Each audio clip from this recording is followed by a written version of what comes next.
සර්ප විෂයට විෂකුම්භ එහෙම නැත්තං තපසර බුලත් එහෙම නැත්තම් විද්‍යාත්මක හැඳින්වුවොත් තොට්ටෙයියා සිලිකෝසා මේන් තියෙනවා ශාකය ටිකක් කුරුදු කොලේ වගේ කොලයක් තියෙන්නේ නමුත් මේකට කියන්නේ තපසර බුලත් කියලා මේ ශාකයේ මේ තියෙන මල් පොහොට්ටු තව ටිකකින් අපි මලකුත් කොහෙන් හරි හොයාගෙන බලමු ඩක් ප්‍රයෝග කරමු ආවේ තියෙන්නේ හරි ඕක තමයි තපසර බුලත් කියන්නේ මේ තපසර බුලත් එහෙම නැත්තම් මේ තොට්ටෙයියා කියන ගණයේ ශාක විශේෂ දෙකක් ලංකාවෙන් හම්බ වෙනවා මේ තියෙන්නේ නම් තොට්ටෙයියා සිලිකෝසා කියන ශාකය. ඉතින් අපි උද්භිද උද්‍යානයක නෙවෙයි මිත්‍රෝනි ඉන්නේ. අපි ඉන්නේ මේ සාමාන්‍ය පරිසර පද්ධතියක. ඉතින් ඇත්තම කිව්වොත් ශ්‍රී ලංකාව කියන උද්භිද උද්‍යානය. ශ්‍රී ලංකාව කියන්නේ උද්භිද උද්‍යානයක්. ඉතින් මේ උද්භිද උද්‍යානයේ මේ අනෙකුත් ශාකත් එක්කලයි මේ ශාකයත් වැවිලා තියෙන නිසා පොඩ්ඩක් ඒ ශාක වලටත් හානියක් නොවෙන්න මේ ශාකයටත් හානියක් නොවෙන්න අපි කතා කරමු තොට්ටෙයියා සිලිකෝසා. එහෙම නැත්නම් විෂකුම්භ ගැන. ඇරිස්ටොලෝකියාසිය කියන පවුලට තමයි මේ තොට්ටෙයියා සිලිකෝසා කියන ශාකය අයිති වෙන්නේ. මේ ශාක විශේෂය මුලින්ම හඳුනගන්නේ ජෝන් බැප්ටිස් ලැමාක් කියන උද්භිද විද්‍යාඥයා විසින්. මේක මේ තොට්ටෙයියා සිලිකෝසා විදිහට නම් කරන්නේ ඩින් හෝව් කියන උද්භිද විද්‍යාඥයා. ඉතින් ඔය නම ඇහුවට පස්සේ පොඩ්ඩක් චින්චුන් චැන් වගේ ඩින් කියලා එනකොට පොඩි චීන ලන්දේසි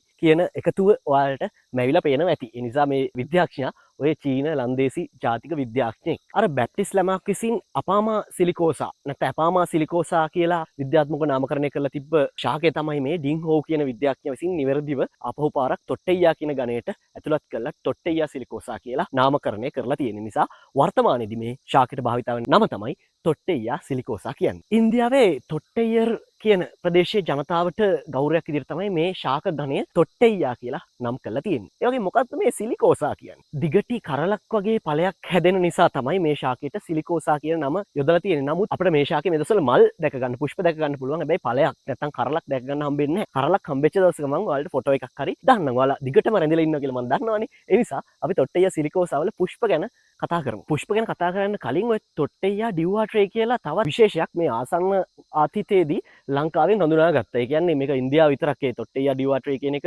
ඉන්දියාවට විතරක් ආවේනික ශාකයක් කියලා තමයි හඳුනගෙන තිබ්බේ. හැබැයි ස්වභාවිකව ලංකාවේ වැඩිලා තියෙනවා හඳුනගෙන තිබ්බා. ආන් ඒ අනුව තමයි මේ ශාක ගණයට අයිති ශාක විශේෂ දෙකක් ලංකාවේ තියෙනවා කියලා වාර්තා අතරට එක්ුණේ. එතකන් තිබ්බේ ශාක විශේෂ එකයි. දැන් මෙතනදී මේ තපසර බුලත් වල නැත්තම් මේ තොට්ටෙයියා සිලිකෝසා වල මේ පත්‍රය වලට පේන පොඩ්ඩක් සිහින් පත්‍රයක් තියෙන්නේ. සිහින් කිව්වට ඒ තරම් සිහින් නැහැ. නමුත් මේකේ තොට්ටෙයියා ඩිව්වාට්‍රේ වල පත්‍ර මේ වගේ සිහින් වෙලා උල් වෙලා තියෙන පත්‍රයක් නෙමෙයි තියෙන්නේ. මීට වඩා ටිකක් මහත පත්‍රයක් තියෙන. ඒ වගේම තමයි මේකේ මේ පුෂ්ප. මෙයාගේ පුෂ්ප ගත්තට පස්සේ වලට පේන මේ පුෂ්ප පිපෙන්න කලින් මෙයාලගේ මේ ලා කොළ පැහැයක් තමයි මේ තොට්ටෙයියා සිලිකෝසා හේවත් අපි කතා කරන මේ විෂකුම්භ කියන ශාකයේ තියෙන්නේ. ඉතින් මේ තියෙන්නේ පිපෙන්න නියමිත මලක් පුෂ්පයක්.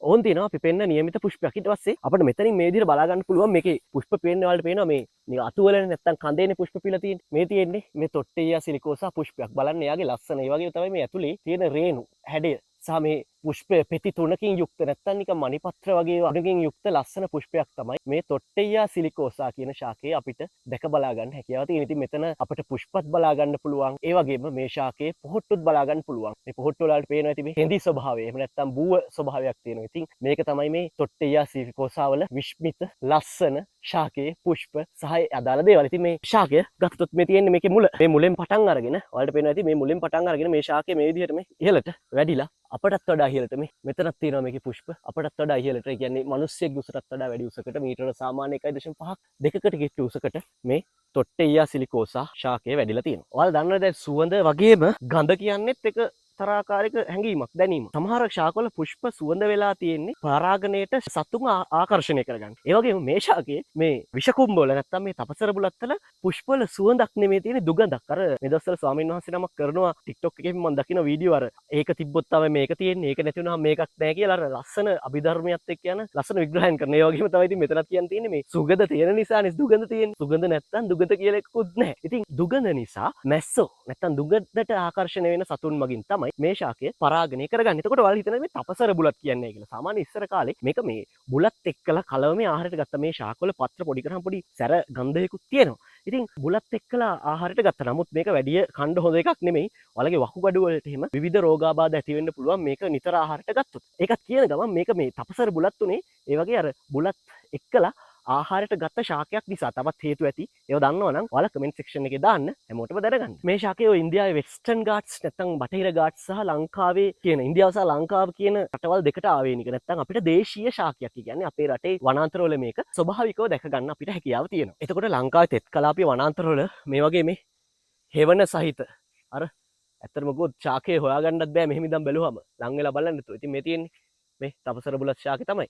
මේ වගේ මේ වනාන්තරවල සෙවන සහිත තැන්වල තමයි මේ ශාකය වැවිලා තියෙන්නේ. ඉතින් මේ එකෙන් ආපු මේ අතු කෑල්ලක් මගින් තමයි මම ඔයාලට මේ වීඩියෝ එක කරන්නේ. මොකද අතරට නගින්නම් ඉදිරියට පුළුවන් වුණා. නගින්නේ නැහැ මේ දවස්වල පොඩ්ඩක් උඩ. මොකද ඔයාලා දන්නවා කකුල පොඩ්ඩක් ආබාධිත වෙලාට තියෙන්නේ. තාම ඒකේ අර තැලුම් ගතිය හොඳටම සනීප නැහැ. ඉතින් ඒ වගේම තමයි කූඩැල්ලෝ අර පරණ තුවාල වලට ඒ තුවාල අලුත් වෙනවා. දැනටත් එකක් අලුත් වෙලා තියෙන්නේ මේ. කොහොම හරි ඒ නිසා පොඩ්ඩක් ආරක්ෂිතව මේ මාර්ග ආසන්න ඉඳන් තමයි වීඩියෝ වලට දාන්නේ. ඉතින් කොහොම හරි මේ තොට්ටේයා සිලිකෝසා ගැන කතා කරද්දී චර්ම රෝග, කැස්ස, උණ වගේ රෝග වලට ඖෂධ විදිහට දේශීය වෙදකමේදී තපසර බුලත් එහෙම නැත්නම් විෂකුම්භ ශාකය පාවිච්චි කරනවා. ඒ වගේම තමයි බාර මුලින්ම කිව්වේ විෂකුම්භ කියන්නේ මේක සර්ප විෂට ඖෂධයක් විදිහටත් භාවිතා කරනවා. ඒ නිසා තමයි විෂකුම්භ කියලා මේ ශාකයට කියන්නේ. ඉතින් ඒ ශාකයට විෂකුම්භ කියනවා කියන එක හිතලුවක්වත් කටවාරෙන් ආපු එකක්වත් නෙමෙයි. මේක Handbook to the Flora of Ceylon කියන ග්‍රන්ථයේ මේ ශාකය ගැන සඳහන් කරලා තියෙන තැන මේ නමත් විෂකුම්භ කියන නමත් ලංකාවේ භාවිතා කරා කියලා නැත්නම් ලෝකේ භාවිතා කරා කියලා ඒ ග්‍රන්ථයේ සඳහන් කරලා තියෙනවා. ඒ නිසා තමයි ඒ නම වලට මම ඉදිරිපත් කරේ. මේ ශාකයේ ඇරිස්ටෝලෝකික් ඇසිඩ් අඩංගු වෙනවා. ඒ නිසා තමයි මේ ශාකය අර පොඩි අර විෂ නැත්තම් පොඩ්ඩක් සැර ගන්ධයක් තියෙන. ඒ වගේම තමයි මේ ඇරිස්ටෝලෝකික් ඇසිඩ් අපේ වකුගඩු වලට හානි කරයි. ඒ නිසා තමයි මම කිව්වේ මේක ආහාරයට ගැනීම ඒ තරම් සුදුසු දෙයක් නෙවෙයි කියලා. එතකොට දැන් ඔයාලා දන්නවා විටක් කියන්නේ නැත්තම් බුලත් විදිහට කද්දි නම් අපි බුලත් කාලා ගිලින්නේ නැහනේ. නමුත් ඒත් අපේ ශරීරයට මේ ඇරිස්ටෝලෝකික් ඇසිඩ් මේ ශාකේ හරහා ඇතුල් වෙන්න පුළුවන්. ඒ නිසා මේවා ආහාරයට ගන්න යන්න එපා. මේවා පරිස්සම් කරන සහ මේවා ඖෂධීය ශාක. නමුත් එහෙම කියලාවත් මේ වගේ දැන් මේ ශාකය මේ හරියේ මට මේ ශාක විතර ඇත්තටම හම්බුනේ. ඒ වගේ එක ගොඩට එක මිටට පුකුරු විදිහට හැදෙන ශාකයක් නෙවෙයිනේ. ඉතින් ඒ නිසා මේවා පරිස්සම් කරන්න මේවා වටිනා ශාක. නමුත් මේක රතු දත්ත පොතට අනුව නම් අඩු අවදානම් නැත්නම් ලීස් කන්සර්න් නැත්නම් අඩු අවදානම් තත්ත්වයේ තමයි මේ ශාකය තියෙන්නේ. ඒක 2020 රතු දත්ත පොතට අනුව කියලා හොඳින් මතක තබා ගත යුතුයි. මේ ශාකය මිනිස්සුන්ට වගේම ප්‍රයෝජනවත් කාටද? සමනලුන්ට. සමනලයෝ ගුවම වැරදිට හිතන්න එපා. ලංකාවේ ඉන්න සමනලුන්ට මේ ශාකේ විශේෂයෙන්ම සමනල් විශේෂ දෙකක් ඉන්නවා. ලංකාවේ ඉන්න කොමන් බර්ඩ් විං සහ ක්‍රිම්සන් රෝස් කියන සමනල්ලුන්ගේ දලබු අවස්ථාවේදී එහෙම නැත්නම් කැටපිලර්ස්ලට යාලට හොඳ හොස්ට් ට්‍රේ එකක් එහෙම නැත්නම් ධාරක ශාකයක් විදිහට මේ මගේ පිටිපස්සෙන් තියෙන තොට්ටෙයියා සිලිකෝසා එහෙම නැත්නම් තපසර බුලත් ශාකය භාවිතා වෙන නිසා අනාගතයට සමනල් ඉතුරු කරගන්න නම් මේ වගේ ලංකාවට වටින සමනල් ඉතුරු කරගන්න නම් ඒකටත් මේ ශාකය මහෝපකාරී වෙනවා. ඒ නිසා දැන් මේ ශාක මේ ස්ථානයේ වුණත් මහ ලොකුවට විශාලයට වැවිලා නැහැනේ. කියන්නේ විශාල ගහනයක් නැහැනේ. ඒ නිසා මේ ශාක තියෙන තැන්වලත් ඒ වගේ හුදකලාව තැන්වල තියෙන්නේ. ඒ නිසා දැන් රතු දත්ත පොතට අනුව 2020 රතු දත්ත වාර්තාවට අනුව නම් මේක ආරක්ෂිත ශාකයක් නෙමෙයි. මේක අඩු අවදාන ලීස් කන්සර්න් ශාකයක්. නමුත් අපි දැනගත යුතුයි මේ 2026 නේ අවබෝධයෙන් දැනගත යුතු දේ තමයි මේ වගේ ශාක ප්‍රජාවන් අප විසින් ආරක්ෂා කරගත යුතුයි මතු පරපුර වෙනුවෙන්. සමනලුන්ට කිව්වට ඉතින් සමනලුන්ට විතරක් නෙමෙයි මිනිසාටත් විශාල වශයෙන් මේකේ ඖෂධීය ගුණ තියෙනවා කියලා අපි දන්නවනේ. ඒ වගේ තමයි සාමාන්‍ය ලෝකේ විශේෂ 45කට 50කට ආසන්න සංඛ්‍යාවක් මේ තොට්ටෙයියා ගණයට අදාළ විශේෂ තියෙනවා. නමුත් ලංකාවේ තියෙන්නේ මේකේ විශේෂ මේ ගණේ විශේෂ දෙකයි. නිසා ලංකාවේ ගණයක් විදියට ගත්තට පස්සේ ලොකු ව්‍යාප්තියක් නැති. ඒ නිසා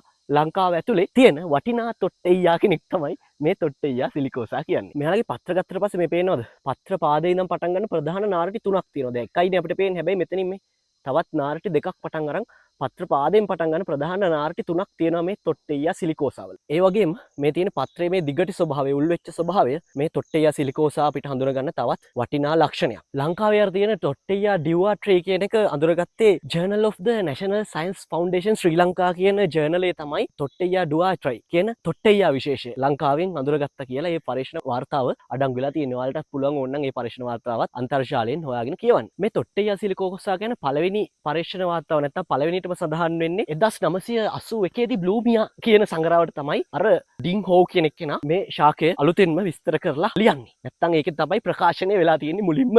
ඒ සංග්‍රහයේ 27 වෙනි වෙලුමේ 327 වෙනි පිටුවේ තමයි මේ ශාකය ගැන තියෙන්නේ. ඔය බ්ලූමියා කියන මැගසින් එක අපිට සම්පූර්ණයෙන්ම හොයාගන්නත් කියන්නේ කියවන්නත් බෑ. ඕපන් ඇක්සස් තියෙන කොටස් තියෙනවනේ. ඕපන් ඇක්සස් තියෙන කොටස් වලින් මම හොයාගත්ත කොහොම හරි තියෙන තැන මම ස්ක්‍රීන්ෂොට්ස් දාලා තියන්න. ඒකේ මීට අමතරව මේ තොට්ටෙයියා සිලිකෝසා වල අනෙකුත් ඊට අතීත කතන්දර වලට සම්බන්ධ මූලාශ්‍ර ගැනත් ඒක සඳහන් වෙලා තියෙනවා. ඒ ඔස්සේ අපි ගියා අතීත මූලාශ්‍රත් හොයාගෙන. ඒ මූලාශ්‍ර වලින් අපිට තේරුම් ගන්න පුළුවන් මේ තොට්ටෙයියා කියන ගණයට මේ ආන්නේ තව ගණ දෙකක් පහු කරා. එකක් තමයි අපි අර කලින් කතා කරපු අපාමා සිලිකෝසා කියන එක. ඊටත් අමතරව මෙයා බ්‍රැගන්ටියා ගණයේදී බ්‍රැගන්ටියා ගණයේ විශේෂ දෙකක් විදිහට නම් වෙලා තිබුණා. බ්‍රැගන්ටියා වොලිව් සහ බ්‍රැගන්ටියා ඩැල්සිලි කියලා හඳුන්වලා තියෙනෙත් අතීතේ මේ අපි කතා කරන තොට්ටෙයියා සිලිකෝසාම තමයි. ලැමක් විසින් 1783 දී මේ ශාකයේ බ්‍රාහ්මණ නැත්නම් දේශීය නාමය අපාමා කියලා සඳහන් කරලා තියෙනවා. ඔය ඓතිහාසික මූලාශ්‍ර හොයාගෙන යද්දී අපිට දැක බලා ගන්න කියව ගන්න පුළුවන්. ඒ වගේම ඒ වගේත් අපිට දැන් ශාක වල නම් විතරක් තිබ්බට හොයාගන්න බෑනේ මේ ශාකය ගැනමයි කියලා තියෙන්නේ කියලා. ඒ වගේ මේ ශාකයේ තියෙන මේ ලක්ෂණ ගැන ඔය ඓතිහාසික මූලාශ්‍රවල පැහැදිලිව ලස්සනට සඳහන් කරලා තියෙනවා. ඕකෙදි ලැමාක් විසින් ප්‍රංශ වශයෙන්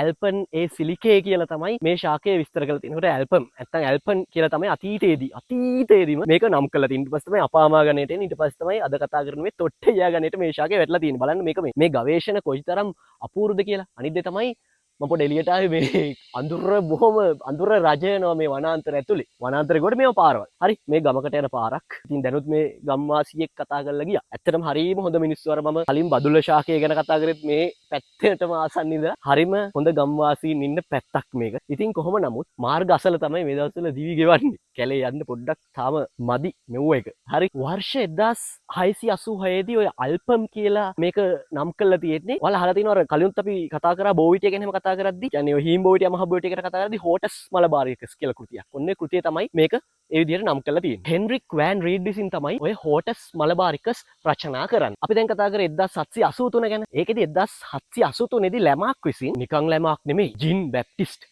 ලැමාක් විසින් එන්සයික්ලෝපීඩි මෙතෝඩික් බොටැනික් කියන ග්‍රන්ථය තමයි මේ ශාකය ගැන අර කලින් කියපු විස්තර ටික ප්‍රංශ බසින් ලියලා තියෙන්නේ. ඒ වගේම ඒක තමයි මේ ශාකයේ පළමු වරට විද්‍යාත්මක නාමකරණය කරපු අවස්ථාවක්. ඒ වගේම 1823 දී ලැමාක් විසින්ම ටැබ්ලෝ එන්සයික්ලෝපීඩික් එට් මෙතෝඩික් කියන ග්‍රන්ථෙත් මේ ශාකය ගැන විස්තර කරනවා. ඒ ග්‍රන්ථයෙන් තමයි පළමු වරට නැත්තම් ඒ ග්‍රන්ථයෙන් තමයි මේ ශාක ඉලස්ට්‍රේෂන් එකක් නැත්තම් රූප සටහනක් ප්‍රකාශනය කරලා තියෙන්නේ. දැන් මේ ශාකවල රූප සටහන් අතීතයේ රූප සටහන් ලස්සන ඔය හෝටස් මලබාරිකස් වල තියෙන ලස්සන රූප සටහන්. ඊළඟ මූලාශ්‍රයට අපි යන්නේ 1929ට ගියාට පස්සේ ඔය ඉන්දියාව ගැන කතා කරද්දී ජේ.එස්. ගැම්බල් කියන්නේ අමතක කරන්නම් බැරි උද්භිද විද්‍යාඥයෙක්. ජේ.එස්. ගැම්බල් විසින් Flora of the Presidency of Madras කියන ග්‍රන්ථයේ නැත්තම් කෘතියේ නැත්තම් ජර්නල් එකේ නැත්තම් සංග්‍රහයේ මේ ශාකය ගැන විස්තර ඇතුළත් කරලා තියෙනවා. Flora of the Presidency of Madras ග්‍රන්ථයේදී ගැම්බල් විසින් මේක මේ දකුණු ඉන්දියානු කලාපයේ පවතිනවා කියලා ලියලා තියෙනවා. ඒකට ඒ කාලේ ලංකාවේ සමහර විට මේ ශාකය තියෙනවා කියලා හොයාගෙන තිබුණ නැතුව ඇති. ලංකාවේ තිබ්බා කියලා එහෙනම් කොහොමද? කොතනදද ලංකාව මේකට ලින්ක් වෙන්නේ? ඒ වගේම අර සර්ප විෂය කතා කොතනදද මේකට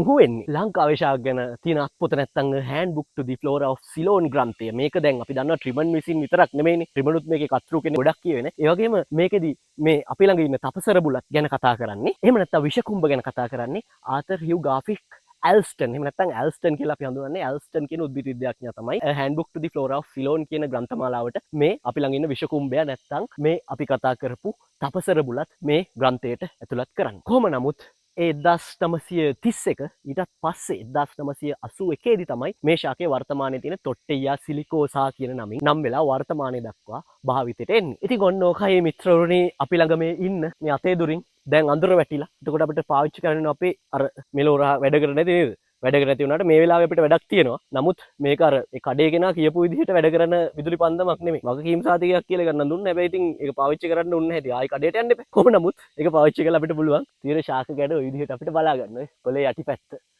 හරි. එතකොට ඔයාලට පේනවා මේකේ මේ පොඩ්ඩක් මේ කඳේ ස්වභාවය එහෙම බලන්න කඳේ වර්ණ. හරි. ඉතින් ඕක තමයි තොට්ටෙයා සිලිකෝසාවල කතාව. මාවත් හොඳට බලා ගන්න කමක් නැහැ. ලයිට් ඕනේ අපි වැඩේ ඉවර කරමු. මේ ශාක කියන්නේ අපේ ජීවනාලිය, අපේ ජීවිතය, අපේ සහෝදරවරු. ඉතින් ඒ නිසා මේ ශාක සියල්ලම අපි අත්‍යන්තයෙන්ම අවිවාදයෙන්ම රැකගත යුතුයි. ඒක ආයි වෙනස් කරන්න නැත්තම් වෙනස් මතයක් දරන්න හේතුවක් නෙමෙයි. ඒක එහෙමමයි. වීඩියෝ එක අන්තිමේදී ගමේ අංකල් කෙනෙක් ආවා. එයා මේකේ කොලයක් කඩලා කාලත් පෙන්නුවා අපිට. මොකක්ද මේකට කියන්නේ නුග දැඩියා කියලා මේ ගම්මානවල මේ ශාකයට ව්‍යවහාර කරන්නේ නුග දැඩියා. එහෙනම් තපසර බුලත් නුග දැඩියා විෂකුම්භ මේ වගේ නම් ගොඩක් දැක්කනේ. අන්තිම අවස්ථාවේදී වැදගත් තොරතුරක් හම්බුණා. ඒ වගේ නම් වලින් හඳුන්වන නුග දැඩියා ශාකයට සමුදීලා ශ්‍රී ලංකාවේ උද්භිද විද්‍යාලයේ සිට මම සමුගන්නවා. ආයි කොහෙද හරි හම්බෙමු. එහෙනම් අපි ගියා. බයි.